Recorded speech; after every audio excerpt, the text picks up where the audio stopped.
یہ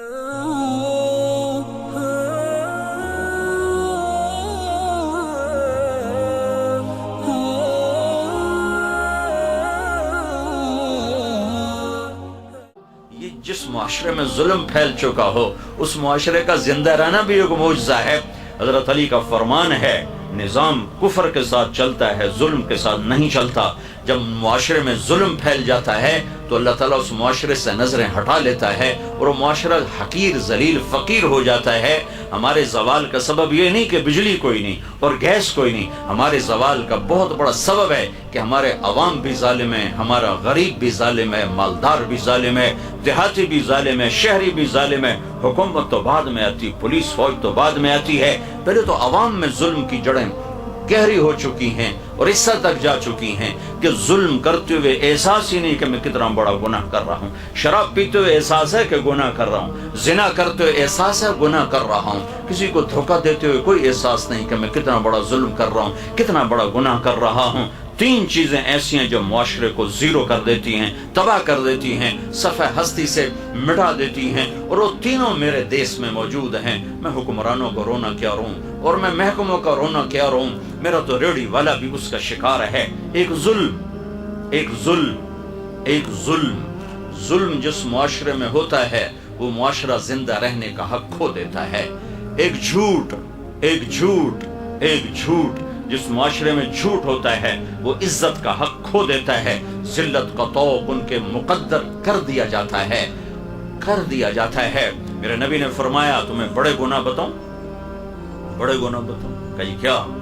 کہ شرک کرنا، قتل کرنا، ماں باپ کی نافرمانی، اور آپ ایسے ٹیک لگا کے بیٹھتے ہیں، ٹیک لگا پھر اور اب بتاؤں، سیدھے ہو گئے، پہلے ٹیک لگا پھر یوں سیدھے ہو گئے، اور اب بتاؤں الا وقول الزور،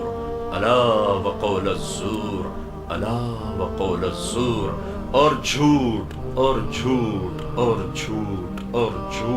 اس کو اتنا دہرایا کہ صحابہ فرمانے لگے ہمارے جی میں ہے کہ کاش اب آپ چپ کر جاتے۔ اور دوسری جگہ فرمایا جھوٹی گواہی، جاؤ پاکستان کے عدالتوں میں دیکھو ٹکے گواہ بک رہے ہیں کہ ساڑھ کول گواہی لے لو، ساڑھ کول جی پواونے جب پوا دو۔ تو ایک ظالم معاشرہ سر اٹھا کے زندہ نہیں رہ سکتا، پست ہونا ہی مقدر ہے۔ ایک جھوٹ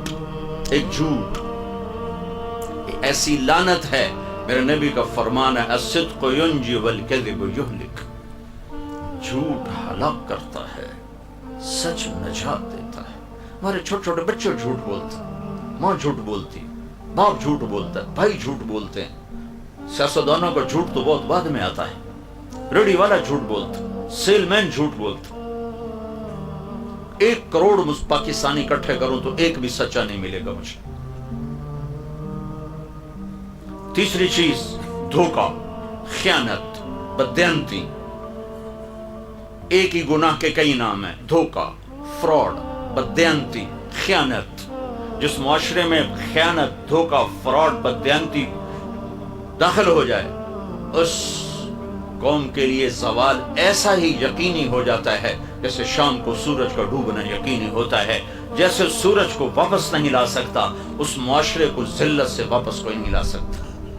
جتنے مرضی عالی شان حکمران بٹھا دیے جائیں، اگر یہ 3 کام موجود ہیں، لوگ ظالم ہوں، لوگ جھوٹے ہوں، لوگ بددیانت، دھوکے باز، فراڈی ہوں، تو دنیا کی کوئی طاقت انہیں عزت کے سیڑھیوں پر نہیں چڑھا سکتی۔ ان کے لیے ذلت کی گہرائیاں مقدر ہو گئیں۔